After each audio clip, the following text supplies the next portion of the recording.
Have you ever had that feeling that you're just stuck? Not because your life is terrible, not at all, but because it's just fine, just okay? Well, today we're going to dig into a really powerful psychological idea that explains exactly why just okay might be the single most dangerous place you can find yourself. So to really understand this trap, we first have to identify the real enemy of a truly great life. And let me tell you, it's almost certainly not what you think it is. I want you to do something for me. Just for a second, picture a very specific shade of gray. I'm not talking about a dramatic, stormy gray, the kind that hints at a big storm coming. And it's not a shiny, hopeful silver either. No, this gray is flat. It's stagnant. It's the color of being comfortably numb. And you know what? It's the color of a life lived by a person we're going to call Mark. See, Mark doesn't hate his life, but he definitely doesn't love it. Let's just walk through a typical day for him. His job? The pay is average. His boss is annoying, but, not bad enough to report to HR. The work itself is pretty boring, but hey, the benefits are decent. So, he stays. His apartment has this leaky pipe, and there's a little bit of mold in the corner of the bathroom. But the location's pretty good, so he never gets around to calling the landlord. And his relationship? Well, they argue a lot, and they don't really have much in common anymore, but the thought of breaking up just feels like way too much work. And then there's his health. This dull ache in his back is always there, and he's tired all the time. But it's not a sharp stabbing pain, so he never makes that doctor's appointment. You see the pattern? Nothing is ever quite bad enough to force him to make a change. So Mark is just stuck, floating in this permanent state of low-grade unhappiness. But here's where it gets interesting. Let's imagine a totally different scenario. What happens if Mark's life suddenly gets a whole lot worse?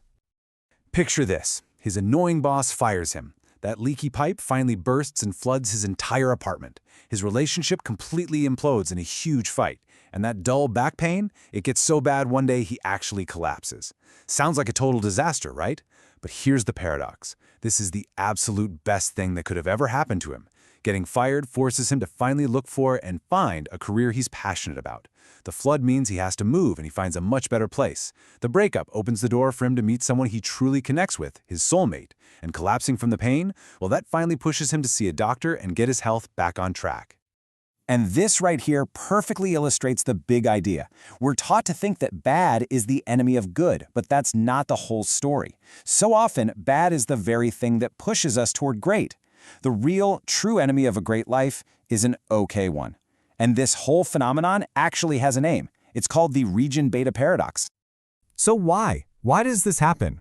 To really get why Mark was so trapped in his okay life, we have to dive into the psychology behind what actually motivates us to take action.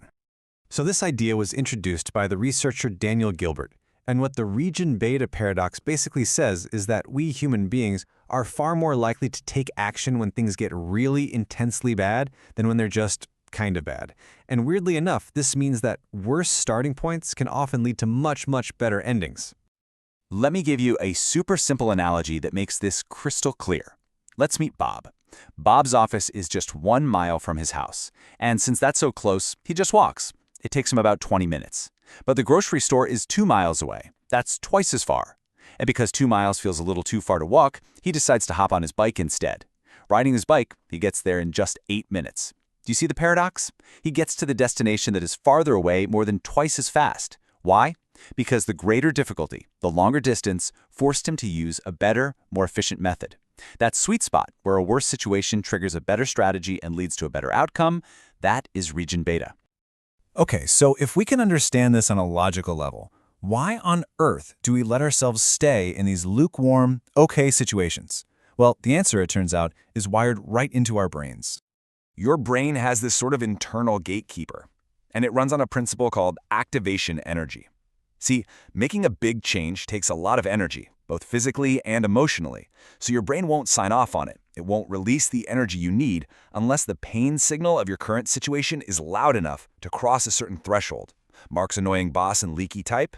They're just mild discomforts. They just don't generate enough pain to meet that critical threshold for action. Think about that classic analogy of the frog in the pot of water.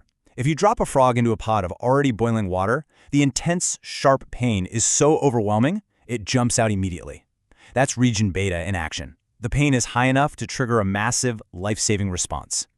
But if you put that same frog in a pot of lukewarm water, and then you slowly, gradually turn up the heat, the frog just adapts. It tolerates the slow increase in discomfort, degree by degree, until it's too late to escape. That's the okay zone. That's us, adapting to our mediocre lives instead of fighting for better ones. So, the big question is, how do we get out of the pot without waiting for a real-life disaster to save us? The answer is we have to artificially create the urgency ourselves. We need to find a way to either lower the energy it takes to make a change or crank up the perceived pain of staying exactly where we are. And here is a 3-step protocol designed to do just that.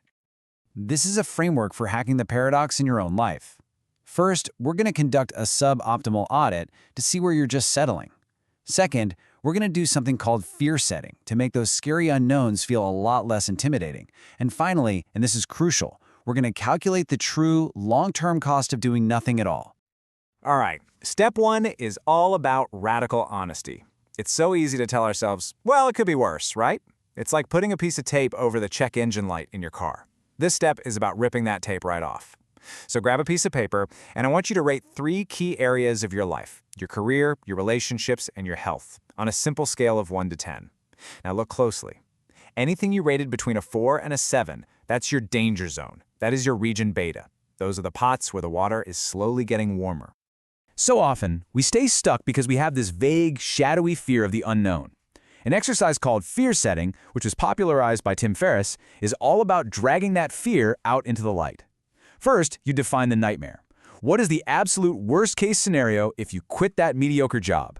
Write down every single thing you can think of. Then, next to each fear, list what you could do right now to prevent it from happening. And finally, for each one, brainstorm how you would repair the damage if the worst actually came to pass. You know, when you actually go through this exercise, what you almost always realize is that the worst case isn't some life-ending catastrophe. It's almost always temporary, and it's almost always survivable. And just realizing that, it dramatically lowers the activation energy you need to take that leap. The fear just shrinks when you really look at it. And now, we get to what might be the most important step of them all. Our brains are hardwired to be afraid of the risks of action. This final step completely flips that script. It forces you to look at the crushing, guaranteed cost of inaction. I want you to mentally set your comfortable, okay life on fire. Really visualize it. If you change nothing, what does your life honestly look and feel like 6 months from now? What about a year from now? Now, project out 3 years. How is the stagnation compounded? Feel the regret. Picture all of that wasted potential. When you truly let yourself feel that doing nothing is actually the most dangerous choice you can make, that's when you finally generate the energy you need to move. So let's bring this all home.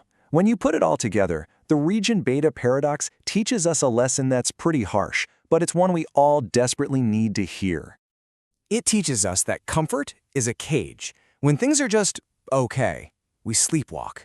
We let that job slowly drain our soul day by day because, hey, it's not quite bad enough to quit.